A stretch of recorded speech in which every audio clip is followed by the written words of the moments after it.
Hello, Bacho. Let's read a given question. The question says, figure below shows the reading obtained while measuring the diameter of a wire with a screw gauge. The screw advances by one division on main scale. This is scale when circular head is rotated once. So we need to find first the pitch of the screw gauge, second least count of the screw gauge, and third the diameter of the wire. So इस question का जो key concept we need is the concept related to screw gauge. So screw gauge के बारे में we will discuss small important points. Screw gauge. So basically this is the measuring device जिससे हम diameter, thickness of the wire etc measure करते हैं. ठीक.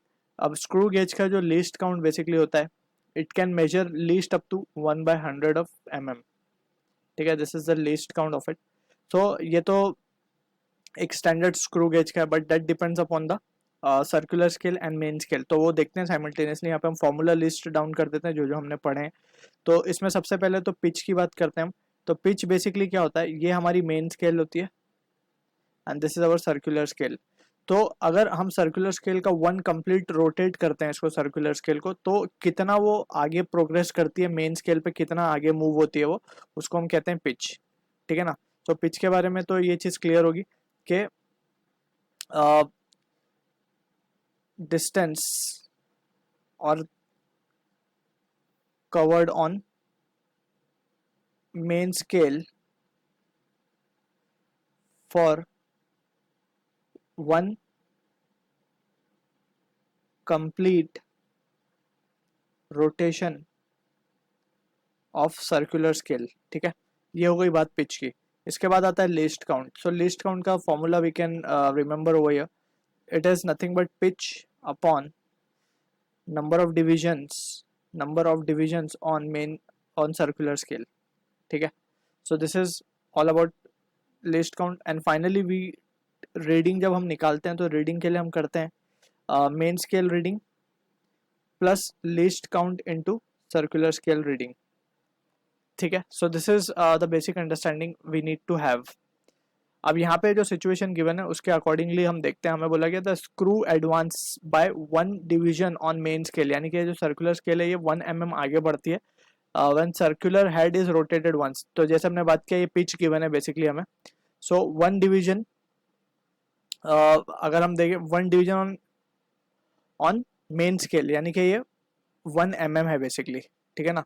तो 1 mm ये आगे बढ़ जाती है सर्कुलर स्केल जब इसको एक बार कंप्लीटली सर्कुलर स्केल को घुमाया जाता है. सो पिच इज बेसिकली हमें गिवन है 1 mm. ठीक है, ये बात हो गई पिच की. लिस्ट काउंट हम निकाल सकते हैं. लिस्ट काउंट विल बी, जैसे हमने देखा, pitch 1 mm upon number of division और circular scale. So number of division हम देख सकते हैं ये 0 है, यहाँ पे ये पॉइंट 40 होगा, 41, 42, 43, 44, 45, 50. तो यहाँ तक ये देख सकते हैं ये 50 आ रहा है 1/50 and it will be in. तो इसको एक काम करते हैं हम सेंटीमीटर में निकाल लेते हैं. It can be done as 0.1 centimetre and 1 mm corresponds to 0.1 centimetre, right. So ये वैल्यू आएगी हमारे पास 0.002 सेंटीमीटर. सो लिस्ट काउंट भी हमारे पास आ चुका है. सो दो पार्ट हमने कर लिए. First part was our pitch and second part the list count. अब थर्ड पार्ट में हमें फाइंड करना है the reading diameter. Basically diameter of the wire means reading हमें निकालनी है ये.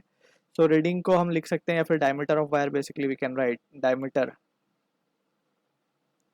Of wire will be equals to main scale reading. हमारे पास अगर हम देखें ध्यान से तो मेन स्केल रीडिंग पे ये जो सिचुएशन हमें गिवन है, ये सिचुएशन हमें गिवन है जब वायर का मेजरमेंट हो चुका है. तो यहाँ पे हम देख सकते हैं मेन स्केल रीडिंग है हमारे पास 1 डिवीजन, 2 डिवीजन, 3, 4 डिवीजन है बेसिकली. तो MSR main scale reading plus least count into CSR circular scale reading. तो MSR इज 4, लीस्ट काउंट हमने कैलकुलेट कर लिया 0.002 इनटू सर्कुलर स्केल रीडिंग की बात करें. सो जहाँ पे ये सर्कुलर रीडिंग इस मेन स्केल की जो रेफरेंस लाइन उससे कोइंसाइड करी वो ये है, यानी कि ये 47th लाइन है हमारी. So 47 basically we can multiply it with the circular scale reading. ये वैल्यू आती है हमारे पास. Reading of diameter comes out to be 0.494 centimetre. So this is the answer for the third part. I hope you understood the solution. All the best.